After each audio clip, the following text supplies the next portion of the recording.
दोस्तों एक काम कीजिए, बस एक सेकंड के लिए अपनी आंखें बंद कीजिए और इमेजिन कीजिए कि आप अभी अपने घर में बैठे हैं। बाहर का तापमान 46 डिग्री है, पंखा चल रहा है, लेकिन वो सिर्फ गर्म हवा को घुमा रहा है, ठंडी हवा देने का तो सवाल ही नहीं। एसी तो है घर में, लेकिन पिछले 2 घंटे से बिजली नहीं आई। आप बस इंतजार कर रहे हैं कि कब करंट आए और एसी चले। अब एक सेकंड के लिए खिड़की से बाहर देखिए, वो डिलीवरी बॉय जो अभी अभी ऑर्डर लेकर आया था, वो उसी 46 डिग्री में अगली डिलीवरी पर निकल गया है। उसके पास इंतजार करने का ऑप्शन नहीं है। वो फल वाला जो सुबह से धूप में बैठा है, उसके पास छांव में बैठने का ऑप्शन नहीं है। वो मजदूर जो सड़क पर काम कर रहा है, उसके पास घर जाने का ऑप्शन नहीं है। ये एसी और इंतजार वाली लग्जरी सिर्फ कुछ लोगों को मिली है। ये कल्पना नहीं है, ये 2026 की गर्मी की हकीकत है। नागपुर में 26 लोगों की जानें जा चुकी है और एक ऐसे दिन जब दुनिया के 100 सबसे गर्म शहरों में से 97 सिर्फ भारत में थे। तब एक नाम बार बार सामने आया जो आपने जरूर सुना होगा, लेकिन जिसे शायद पूरी तरह समझा नहीं, अल नीनो। आज हम इसी अल नीनो की पूरी कहानी पर बात करेंगे, लेकिन मैं आपसे वादा करता हूं ये सिर्फ वेदर का बोरिंग लेक्चर नहीं होगा। ये उन किसानों की कहानी है जो कर्ज में डूबे हैं, ये उन शहरों की कहानी है जो खुद को आग में बदल रहे हैं,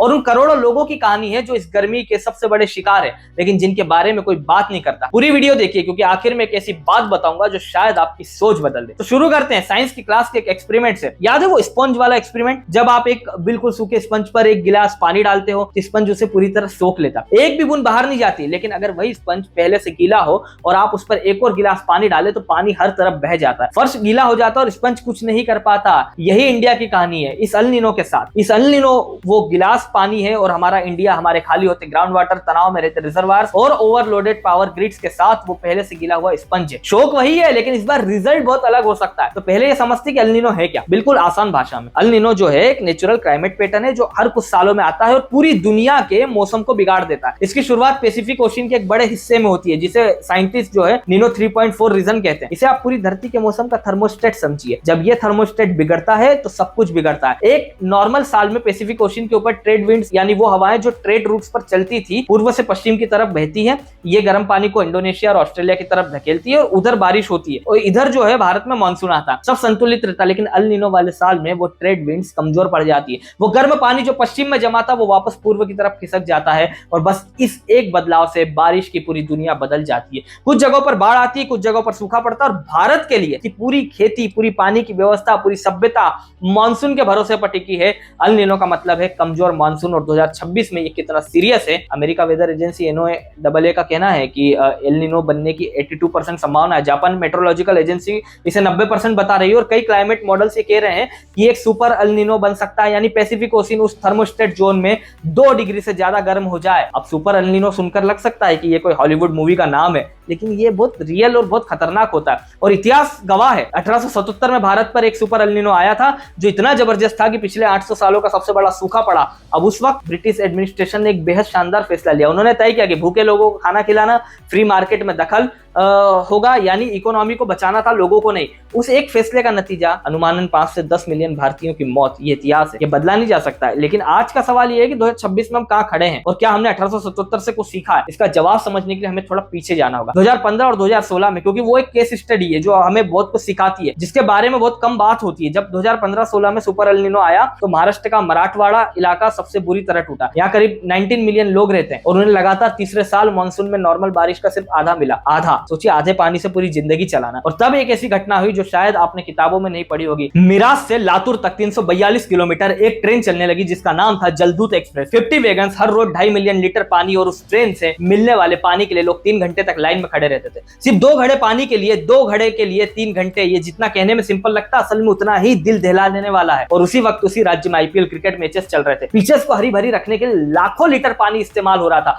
लोगों का गुस्सा इतना बड़ा कि बॉम्बे हाईकोर्ट को फाइनली मैचेस दूसरे राज्यों में भेजने का आदेश देना पड़ा। ये बात हमेशा याद रखने वाली है। ड्रॉट कभी सिर्फ पानी की कमी नहीं होता। ड्रॉट असल में एक लड़ाई होती है कि बचा हुआ पानी किसे मिलेगा, किसान को या क्रिकेट पिच को, गांव को या पावर प्लांट को, आम इंसान को या वो जिसके पास बड़ी गाड़ी और पहुंच है। ये सवाल 2026 में भी उतना ही जरूरी है, और अभी इसका जवाब किसी के पास नहीं है। अब आते हैं इस अल नीनो के असली इंपैक्ट पर, और ये असर सिर्फ मौसम तक नहीं है, ये आपकी थाली तक, आपके इलेक्ट्रिसिटी बिल तक, और उन लोगों की जिंदगी तक जाता है जिनके बारे में हम रेयरली सोचते हैं। चलिए शुरू करते हैं खेत से, क्योंकि यहीं से पूरी चेन शुरू होती है। इंडियन मेट्रोलॉजिकल डिपार्टमेंट ने इस मानसून सीजन में नॉर्मल से कम बारिश का अनुमान दिया है। लॉन्ग टर्म एवरेज का सिर्फ 90%। पिछले स्ट्रॉन्ग एल निनो इवेंट्स में ये 75 से 80% तक गिरा है। 1877 में 70% से भी नीचे था। आईएमडी की यह वार्निंग हल्के में लेने वाली नहीं है। जब मानसून कमजोर पड़ता है सबसे पहले खरीफ क्रॉप्स पर मार पड़ती है, यानी वो फसलें जो मानसून सीजन में उगाई जाती हैं और जो भारत के कुल ग्रेन प्रोडक्शन का लगभग 52% हिस्सा है। कम फसल का मतलब है कम सप्लाई, कम सप्लाई का मतलब है ऊंचे प्राइसेस, और ऊंचे प्राइसेस का मतलब है आपकी सब्जी, दाल और अनाज महंगे हो जाना।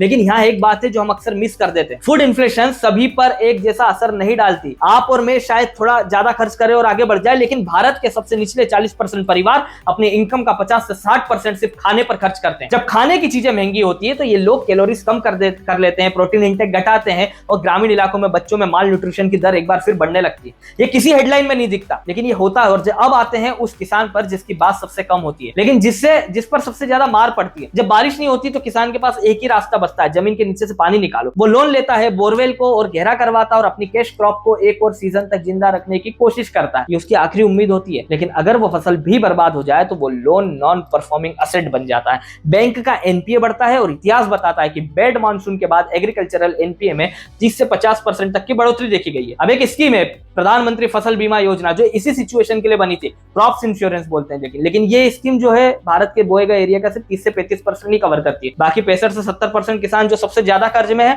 जो सबसे कमजोर है, वो इस स्कीम से बाहर है। गवर्नमेंट ने स्कीम बनाई, अच्छा काम किया, लेकिन जिन्हें सबसे ज्यादा जरूरत है वो अभी भी बाहर है। और इसका नतीजा एक ऐसे आंकड़े में दिखता है जो स्टैटिस्टिक्स की तरह नहीं, एक इंसानी त्रासदी की तरह महसूस होता है। 2015 में अकेले मराठवाड़ा रीजन में 1100 किसानों ने अपनी जान दे दी। 2016 के पहले सिर्फ 80 दिनों में 200 से ज्यादा कर्ज का बोझ, फसल की बर्बादी और उस पर चिलचिलाती गर्मी जो नींद छीन लेती है, दिमाग को थका देती है और हर फैसले को और मुश्किल बना देती है। ये मिलकर एक ऐसा माहौल बनाते हैं जो बताना आसान है, समझना बहुत मुश्किल है। ये एल निनो का वो असर है जो किसी थर्मोमीटर में नहीं दिखता, लेकिन यह कहानी रुकती नहीं है, क्योंकि अब बात होनी चाहिए बिजली की। और यहाँ एक ऐसा चेन रिएक्शन है जो बहुत कम लोग जानते हैं, लेकिन जो आपको सोचने पर मजबूर कर देगा। जब गर्मी बढ़ती है तो एसी चलते हैं और बिजली की मांग बढ़ती है। इसी मई में इंडिया की पावर डिमांड ने 270 गीगावाट का ऑल टाइम रिकॉर्ड तोड़ दिया और हमारे पावर ग्रिड उस प्रेशर्स में हाफ रहे थे। इंडिया की टोटल इंस्टॉल पावर कैपेसिटी करीब 520 गीगावाट है, जिसमें एक हिस्सा हाइड्रो इलेक्ट्रिक यानी बांधों से बनने वाली बिजली का भी है। जब सोलर या थर्मल पावर में कमी होती है तो हम हाइड्रो पावर को इमरजेंसी बैकअप की तरह यूज करते हैं। ये हमारे पूरे जो एनर्जी सिस्टम का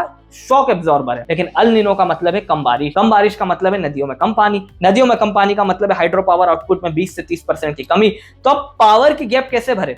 ज्यादा कोल जलाकर और थर्मल पावर जनरेट करके। लेकिन थर्मल पावर प्लांट्स को कूलिंग के लिए नदी के पानी की जरूरत होती है और नदियां अल निनो की वजह से पहले से ही कम हो गई है। तो थर्मल प्लांट्स उस रिजर्वायर का पानी यूज करते हैं जो किसानों के लिए था। और स्टेट गवर्नमेंट्स को एक ऐसा फैसला लेना पड़ता है जिसका कोई अच्छा जवाब नहीं होता। या पानी किसानों को दे जिन्हें फसल चाहिए, या पावर प्लांट्स को दे जिन्हें बिजली बनानी है। ये ट्रेड ऑफ रियल है। ये हर अल निनो में सामने आता है और हर बार इसका जवाब अधूरा रह जाता है। और इस पूरे चेन रिएक्शन में जो सबसे बुरी तरह फंसते हैं वो लोग हैं जिनके पास ना एसी है, ना बड़ा बैंक अकाउंट, ना कोई safety net. Construction workers, rickshaw drivers, street vendors, daily veg labours, इनमें से बहुत से लोग दिन के सबसे गर्म घंटों में काम ही नहीं कर सकते। और जब काम नहीं तो पैसे नहीं। 2024 में हीट स्ट्रेस की वजह से इंडिया की 247 बिलियन पोटेंशियल वर्किंग आवर्स का नुकसान हुआ और इससे जुड़ी इनकम लॉस करीब $194 बिलियन की थी। यह नंबर इतना बड़ा है कि दिमाग इसे प्रोसेस करने से मना करता है। और अनुमान है कि इंडिया हीट स्ट्रेस की वजह से 34 मिलियन फुल टाइम जॉब्स के बराबर प्रोडक्टिविटी खोने की राह पर है। दुनिया के किसी भी देश से ज्यादा। और एक और असर जो और भी इनविजिबल है लेकिन उतना ही रियल है, जब ड्रॉट आता है तो लोग सेफ वाटर सोर्सेस से दूर हो जाते हैं और अनसेफ सोर्सेस की तरफ जाते हैं। इससे डेंगू, कोलेरा, टाइफाइड जैसे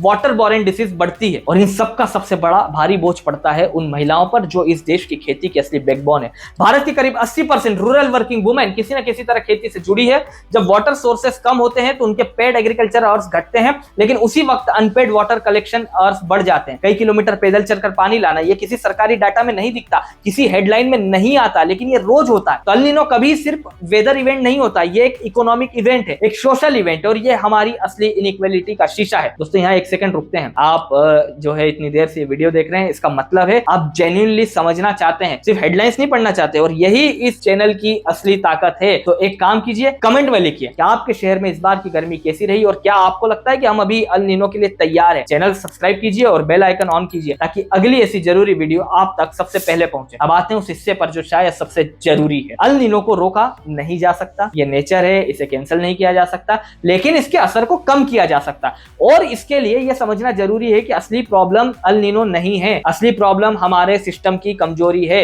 इंडिया की लगभग आधी एग्रीकल्चरल लैंड अभी भी पूरी तरह रेनफॉल पर निर्भर है। जब मानसून कमजोर पड़ता है, किसान ग्राउंड वाटर पंप करने लगते हैं। इंडिया अकेले दुनिया में निकाले जाने वाले कुल ग्राउंड वाटर का लगभग 1/4 पंप करता है। पंजाब के कुछ हिस्सों में ground water extraction natural recharge rate से 1.5 गुना ज्यादा है, यानी जितना पानी धरती अंदर भर पाती है हम उससे 1.5 गुना ज्यादा निकाल रहे हैं। इसका मतलब यह है कि हम हर ड्रॉट में अपने भविष्य से पानी उधार ले रहे हैं। और जब डीप एक्विफर्स खाली होते हैं और एक सीजन में वापस नहीं भरते, राजस्थान के कुछ हिस्सों में उन्हें रिचार्ज होने में 1 डिकेड से ज्यादा लग सकता है। हम आज के लिए कल का पानी खर्च कर रहे हैं और किसी को कोई जल्दी नहीं है। लेकिन यहाँ एक अच्छी खबर भी है और ये नेचर की तरफ से। इसे कहते हैं इंडियन ओशियन डाइपोल, यानी आईओडी। इसे आप ऐसे समझिए, जब इंडियन ओशियन का पश्चिमी हिस्सा पूर्वी हिस्से से ज्यादा गर्म होता है तो पॉजिटिव आईओडी कहलाता है और ये इंडिया की तरफ मॉइस्चर का एक अतिरिक्त रास्ता खोल देता है, एक तरह का बैकअप मॉनसून। 1997 में जब सुपर एल नीनो आया था, रिपोर्ट्स कह रही थी कि भारत बर्बाद हो जाएगा, लेकिन उसी साल एक स्ट्रांग पॉजिटिव आईओडी विकसित हुआ और उसने अल नीनो के बड़े असर को काफी हद तक बैलेंस कर दिया। भारत उस साल उम्मीद से बेहतर रहा। तो आईओडी हमारा नेचुरल रिसोर्स प्लान है। लेकिन इस बार आईएमडी ने अप्रैल में कहा था कि पॉजिटिव आईओडी डेवलप हो सकता है, लेकिन 29 मई को उन्होंने अपना आउटलुक घटाकर न्यूट्रल कर दिया। मतलब वो बैकअप प्लान इस बार शायद एक्टिव नहीं होगा। तो हम भाग्य पर निर्भर नहीं रह सकते और इसलिए इस पूरी कहानी से 4 ऐसी बातें निकलती जो सिर्फ इस वीडियो तक नहीं बल्कि आगे की हर गर्मी के लिए जरूरी है। पहली और सबसे जरूरी बात यह है कि हमें अल नीनो की स्ट्रेंथ पर नहीं, अपने इंफ्रास्ट्रक्चर की कमजोरी पर ध्यान देना होगा।